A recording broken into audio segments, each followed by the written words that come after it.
Alright, welcome back to Nerd Abiding. I am the Old Worm. We are here this time in FO76 doing another little camp tour of one I just got finished with. This one is one of Becky's, and the idea is she was walking down the street and found these two buses. Two buses that were empty and surprisingly not full of ghouls. So, she decided that it would be a lovely idea to throw a bed inside and make her camp. And it just sort of developed from there, sort of blossomed into this sort of raider camp that has just a lot of the amenities at home, but also keeps out all untowards, well, or wants to anyway. So to begin with, this is where we are, out here in the Toxic Valley, just close to the Pioneer Scout camp. And on this road are two lovely buses right next to each other, and plenty of building space. So here is the main entrance. This is, as you're coming down the road, this is the first thing you would see that you could walk into, and this is the public face of it, to be honest. You know, we've got a barrier to help with people use these concrete barriers, which are great. And I like them. I like them that they look like they're in pieces, so it's actually conceivable to me that they would that'd be something she could haul laboriously, but haul from one camp to another, or find someplace and stick them all together. I think they're meant to be transported like that. So you can get foundations in a lot of this area, but you are limited. These rocks kind of keep you from doing foundations here.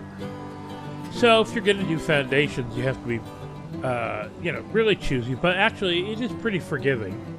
Okay, up top we have the public area of the build. This is the area that's for everybody to come up. People can wander up here and do some repairing of their items, and just watch out for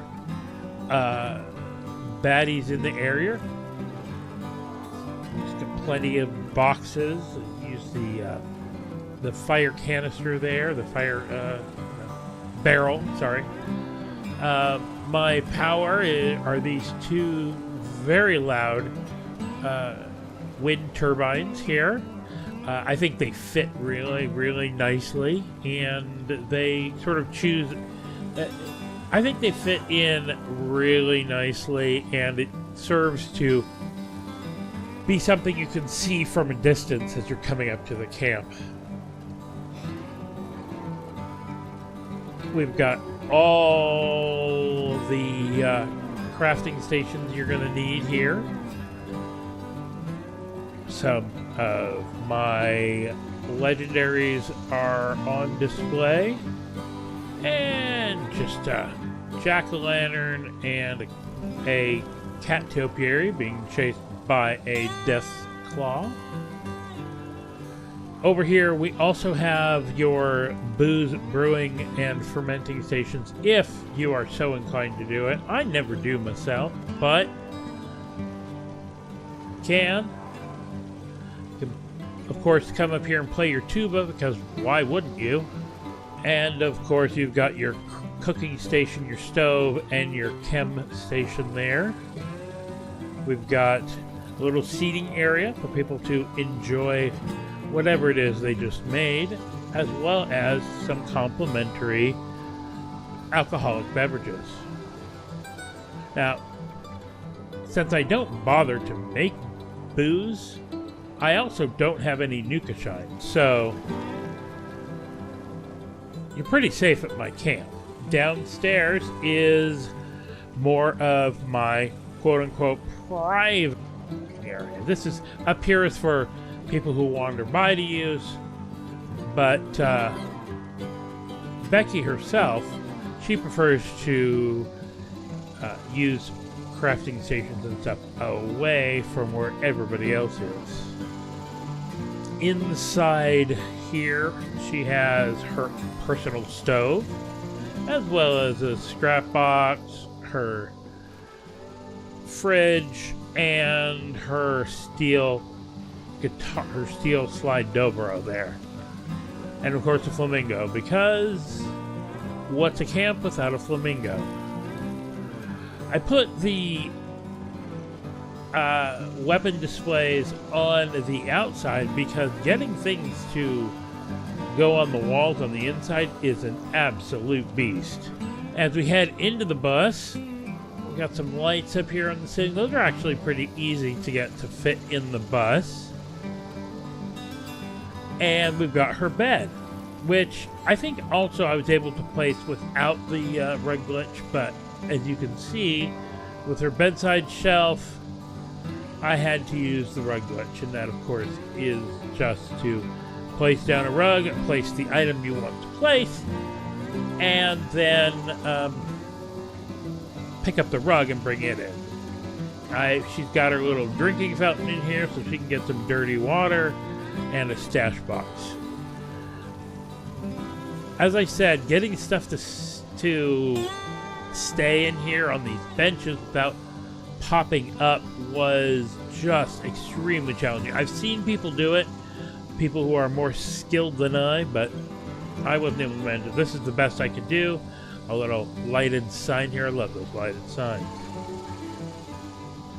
Now, on to the other side, and back over where we started, this is Becky's private area. She put in a foundation and some walls, filled in the holes with tires, as you do, to try and keep, the public from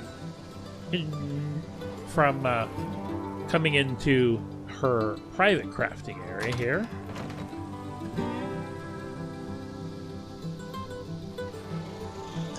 And she put a little bone alarm charm here so she knows when somebody arrives while she's working. Got these stations. Now this bus, as you can see, it doesn't have any seats in it anymore, so it's a lot easier to get things in, but you still have to use the rug glitch. So I just have my crafting station, the stash box, and it seems like the ceiling would be low and it would be hard to craft, but as you can see, Becky can stand up and craft with no difficulty whatsoever. Another look back at the front here, and I just stuck things on the outside that, like decorations Becky would have found. Not only does she have the tires to keep people out, she put some punji boards down to hopefully keep people from just wailing on those walls a bit.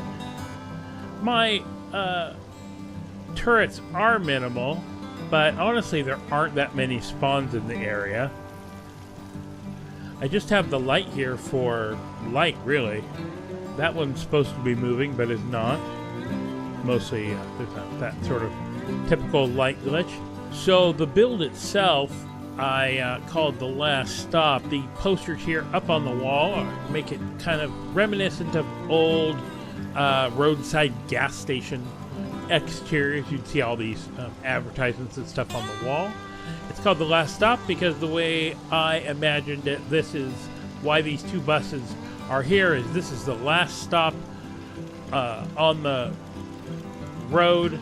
It's actually these are actually Pioneer Scout buses, but it's the last stop for those Pioneer Scouts before they head off to camp over here.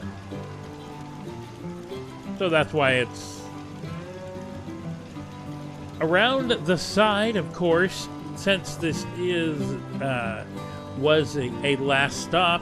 Of course, there needs to be a bit of a refreshment stand, a gift stop. In here, of course, is where you find stuff. You can tell because it says stuff. Through the door, this area, I imagined it have been totally cleaned out of most of its furniture, and Becky installed the vendors here so people can come in and buy the stuff that she has no use for. Put in some wallpaper because as this was initially a business, it's conceivable that it would have wallpaper. Of course, you've got your Vim signs and some of the items. These are examples of items that are on display, that are on sale in the vendors. We have some of her favorite weapons on the wall, which I imagine are examples of things that are for sale in the vendors. Back here, we just got some more displays. Grab an ice cold Nuka-Cola from a machine that does not have ice cold Nuka-Colas.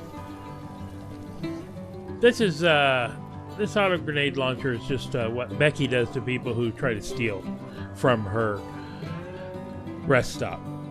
Steal her stuff, as it were. And around here, of course, what rest stop would be complete without, well, a place to use the restroom. So we've got your outhouse up here. Uh-oh. Hold on. Becky needs to put on a mask. There we go. Better. So yeah, I mean, this is the Toxic Valley, so you gotta watch out for that in this area. But honestly, it's not until you get back here that you really have to worry too much. Up here, as I said, we got our wind generators and just some water purifier. A lot of this isn't dirt, so you can't plant as many crops around here as I initially thought, but you can plant a bunch. And actually, I'm not utilizing the whole build area. There's some area up there you can utilize as well. But I did manage to get a couple of mute trees in up here, some blackberries, so she can make juice when she needs a refreshing break. And that's about it for the camp. As it gets dark, you'll hear the camp at night is not as dramatic as I wanted it to be, because it really never gets too dark in the Toxic Valley. So all of my beautiful,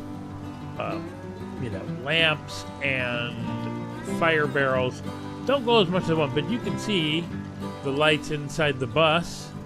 That's nice. A nice little touch, I think. All in all, I'm pretty darn happy with this build. It came together nicely. I was able to work within the restrictions of the area. It looks like it fits.